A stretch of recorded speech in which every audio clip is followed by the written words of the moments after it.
જય શ્રી કૃષ્ણ, જય માતાજી, રેખા રાદડિયાના સ્નેહ ભર્યા નમસ્કાર. મિત્રો, અત્યારે હું આવી છું મોટા લીલિયા. મોટા લીલિયા મારું ગામ છે અને ત્યાં એક ગૌશાળા છે, ગોપાલ ગૌશાળા. બીમાર ગાયોની સેવા કરે છે. ત્યાં યુવા ટીમ અત્યારે બધી સેવા કરતી હોય તો તમને હું તે બતાવું. હું, મારા સાહેબ અને અમારા ભાણિયાભાઈ અત્યારે અમે આવ્યા છીએ ગૌશાળાએ. તમે જુઓ, આ છે લીલિયા. તમે જોઈ રહ્યા છો લીલિયાની બહાર થોડે લીલિયા બહાર નીકળીએ ને એટલે અહીંયા આવે છે ગોપાલ ગૌશાળા. અને આ રોડ છે, જો અહીંયા ગેટ છે. આ રોડ લાઠી રોડ છે. આ રોડ સીધો લાઠી જાય છે અને અહીંયા છે ગોપાલ ગૌશાળા. તો હાલો, અને તમે જોવો અહીંયા ગાડીઓ પડી. જો આ બધા છે ને અહીંયા ગાયોની સેવા કરવા માટે આવે છે. તો હાલો, તમને પણ મુલાકાત કરાવું. જો અહીંયા બધાએ જે દાન કર્યું હોય ને એ બધા દાતાશ્રીઓના નામ છે, બરાબર. અને જો આટલી મોટી ગૌશાળા છે. હવે આપણે જઈએ. જો અહીંયા બધા. તો મિત્રો, આપણે આવ્યા છીએ ગૌશાળામાં, ગોપાલ ગૌશાળા. અને તમે જો અહીંયા બધા આ લીલિયાના બધા યુવાન ટીમ અહીંયા બેઠી છે.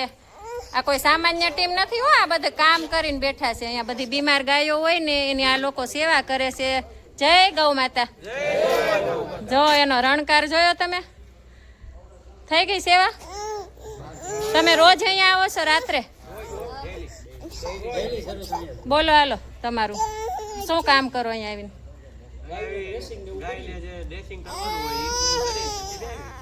ગાયોની સેવા કરીને આમ મનને કેટલી શાંતિ મળે? હે, બહુ મળે ને. સેવા એ જ પરમ ધર્મ છે, હે ને? આખો દિવસનો ઠાક ઉતરી જાય. તો જોયું તમે, આ અમારા લીલિયાના યુવાનો છે. અને અત્યારના યુવાનો કેવા હોય તમને બધાને ખબર છે, પણ અમારા લીલિયાનું યુવા ધન છે. જો અમારા ભાણિયાભાઈ ને બધા તેડવા કરે છે, પણ ભાણિયાભાઈ કોઈની પાસે નથી જતા. અને જો આ બધા બેઠા ને, આ બધા અમારા ગામનું ગૌરવ છે. આ બધું અમારું યુવા ધન છે, અમારી લીલિયાની શાન છે. જો આપણે કોઈ રહી ન જવું જોઈએ હો. ત્યાં બેઠું છે કોઈ? હે, જો અહીંયા પાણીની વ્યવસ્થા છે. જો આ બધા છે ને, હવે ગાયોનું ડ્રેસિંગ ને એવું થાય છે ને, તો એ બધા સેવા કરવા જાય છે.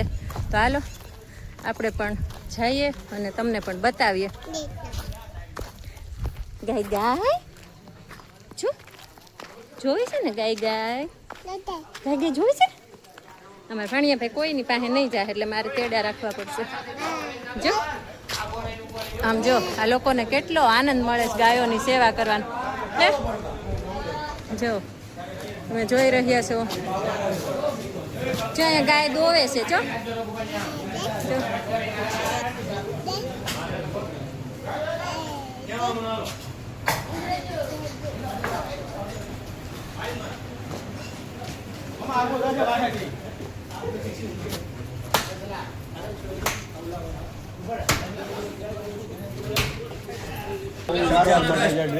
દર્દ થાય છે.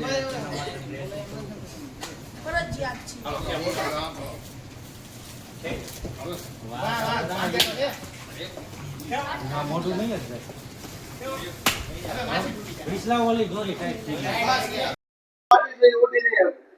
હા, તોડી નાખી. તોડી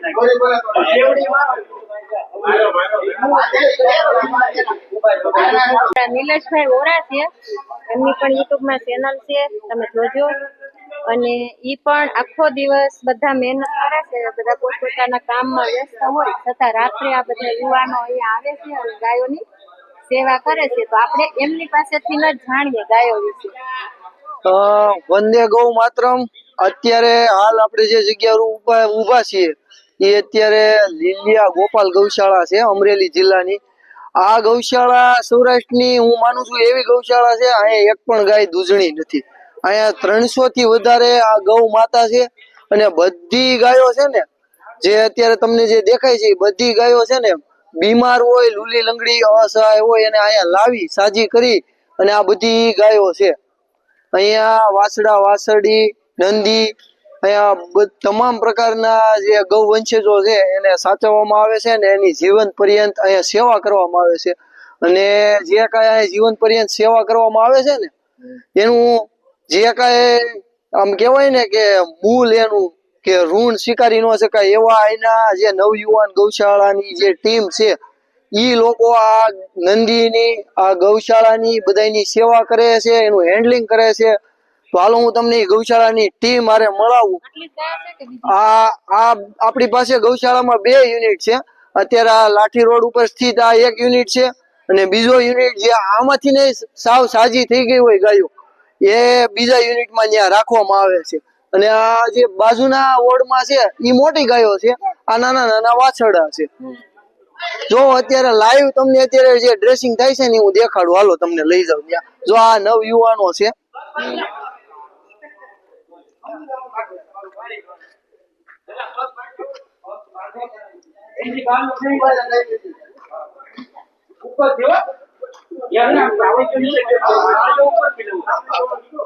જો આ જે બધા નવયુવાનો છે ને દિવસે પોતાના ધંધા રોજગારમાં વ્યસ્ત હોય અને રાત્રે મોબાઈલમાં કે ગમે ત્યાં ટાઈમ પાસ કરવાને બદલે અહીંયા છે ને આ ગૌ સેવા કરે છે. આજ નહીં, લગભગ આ 7-8 વર્ષથી આ બધા નવયુવાનો જોવો અત્યારે આ ખૂટીઓ છે એનું આ રેસ્ક્યુ કર્યું છે અને એનું અત્યારે ડ્રેસિંગ કરવાનું છે. અત્યારે લાઈવ તમને દેખાડું છું. જો આ બધા નવયુવાનો છે ગામમાંથી રાત્રે 37 ગામમાંથી ગાયો ભરી આવે અને અહીંયા 300 થી વધારે આ ગૌવંશ છે એની આ બધા સાચવે છે, સેવા કરે છે. પ્લસમાં જે કાંઈ વાર તહેવાર આપણા હિન્દુના પરબ તહેવાર આવે એમાંથી દાન ફાળો ઉઘરાવી અને આ 300 જેટલી નિરાધાર અસહાય ગાયોની છે ને સેવા કરે છે. અને એનો જે કાંઈ જશ કયો ને આ ગૌશાળા આખી ઊભી રાખી હોય ને તો આજ આ નવ યુવાનો છે. અત્યારે 30 થી 45 જણા છે જે અહીં સેવા કરે છે. અને જે સુરત છે તે યથા યોગ્ય એનું પોતાનું આપણે પૈસા રૂપડીમાં યોગદાન આપે છે. બાકી જે મેન સેવા કયો ને એ આ તનની સેવા છે ને આ ગાયોને રેસ્ક્યુ કરવાની, લાવવાની, એનું ડ્રેસિંગ કરવાની અને એનો ખર્ચો એ બધું આમાંથી કાઢવાનું. એટલે આ બધું ફાળો. અને મેન વાત એ રહી કે અહીંયા એક પણ ગાય દૂધણી નથી, એટલે કે દૂધનો કે કોઈ પણ જાતનો વેપાર કરવામાં આવતો નથી. આ જો અત્યારે આ ખૂટીઓ છે એ અહીંયા 2 ખૂટિયા બાંધ્યા હોય એટલે એમાં ઈ ખૂટિયાનું શીંગડું ભાંગી ગયું છે. અત્યારે એને ડ્રેસિંગ કરવા મથે છે.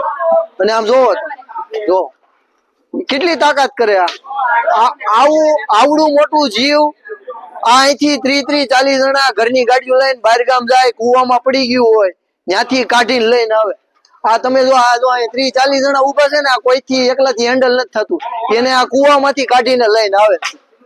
આવી આ સેવા કરે છે ગૌશાળાના નવયુવાન. જો અત્યારે છે ને લાઈવ તમને છે ને અહીંયા જે ડ્રેસિંગ કરે છે જો આ એક ડોક્ટર ટૂંકા પડે ને એવી આ લોકોએ એક હાસિલ કરી લીધી છે કળા. ને જો આ બધા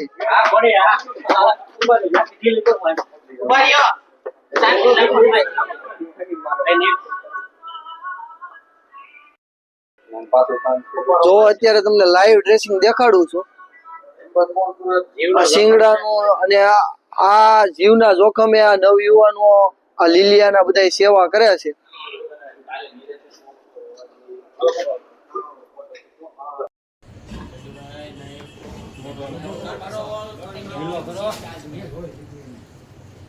ઉભો તો નહીં જ થાય.